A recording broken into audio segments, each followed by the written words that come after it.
वज़ाइफ के लिए वज़ाइफ मोहम्मदी ऑफिशियल को सब्सक्राइब करें। अऊज़ु बिल्लाहि मिनश्शैतानिर रजीम बिस्मिल्लाहिर रहमानिर रहीम नहमदुहु व नुसल्ली अला रसूलिहिल करीम अम्मा बाद। मोहतरम सामिईन कराम, आज रमज़ानुल मुबारक की 27वीं शब, जिसके मुतालिक पैगम्बर, असहाब और बुज़ुर्गों का गालिब गुमान है कि वो लैलतुल क़द्र की रात है, और बहुत से मुहद्दिसीन मुत्तफ़िक हैं कि रमज़ानुल मुबारक की 27वीं शब ही लैलतुल क़द्र की रात है। और इसका इन्होंने कई तरीक़ों से अंदाज़ा लगाया कि ये रात ख़ुसूसन इबादात और याद इलाही की रात है, इसलिए कि मुसलमानों को इस रात में हर काम से फ़ारिग़ होकर अल्लाह ताला की इबादत में महव हो जाना, क्योंकि इंसानी ज़िंदगी का असल मकसद इबादत ही है। और याद रखें, रमज़ानुल मुबारक लैलतुल क़द्र की 27वीं शब का वो ख़ास अमल आपको दे रहा हूँ।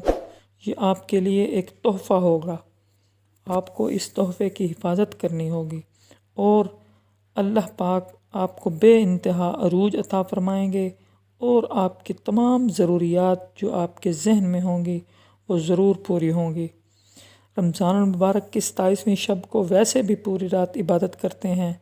ये अमल जो आपको बता रहा हूँ, ये 27 की रात को ही करना है। ये अमल आपने 27 की रात को तहज्जुद के वक्त 12 बजे के बाद आपने 2 रकात सलातुत तौबा पढ़नी है, और इसके बाद 1000 मरतबा या ज़ुल जलाली वल इकराम, या ज़ुल जलाली वल इकराम पढ़ना है। और सुबह जब सूरज निकलने लगे, इशराक के वक्त आपने ख़ास ख्याल रखना है, जब सूरज निकल रहा हो तो आपने इस पर नज़र टिकाकर 111 मरतबा दोबारा या ज़ुल जलाली वल इकराम पढ़ना है। जब आप ये पढ़ लेंगे,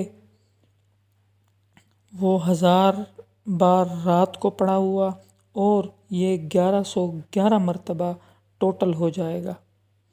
इस अमल की बदौलत अल्लाह आपकी इतनी इज़्ज़त, इतनी हैबत बना देंगे, और इतना रोब पैदा हो जाएगा कि हर कोई आपसे तस्ख़ीर हो जाएगा, आपकी शख्सियत रोबदार हो जाएगी। फिर आप देखेंगे कि किस तरह आपके तमाम रुके हुए काम बहुत अच्छे तरीके से कैसे होते हैं। और इसके बाद आपने क्या करना है कि पूरा साल एक तस्बीह सिर्फ 100 मरतबा या ज़ुल जलाली वल इकराम पढ़ते रहना है। और फिर आप जिधर भी जाएंगे आप ही आप होंगे, और हर जगह आपको इज़्ज़त मिलेगी, आपका मर्तबा बढ़ जाएगा। ये बहुत ही ख़ास और मुजर्रब अमल है, इसके करने वाला ज़रूर इज़्ज़त पाता है। और इसकी एक तस्बीह रोज़ाना पढ़ने से आप इसके आमिल बन जाएंगे, और ये अमल हर काम पर हावी होता रहेगा। मेरी दुआ है अल्लाह ताला हम सबको, आपको अपनी अमान में रखे, और ज़्यादा से ज़्यादा इबादत करने की तौफ़ीक़ अता फ़रमाए। हमारे वालिदैन पर, हमारे असातिज़ा पर, ख़ुसूसन हमारे बुज़ुर्गों पर अल्लाह ताला रहम फ़रमाए, बीमारों को शिफ़ाए कामिला आजिला नसीब फ़रमाए।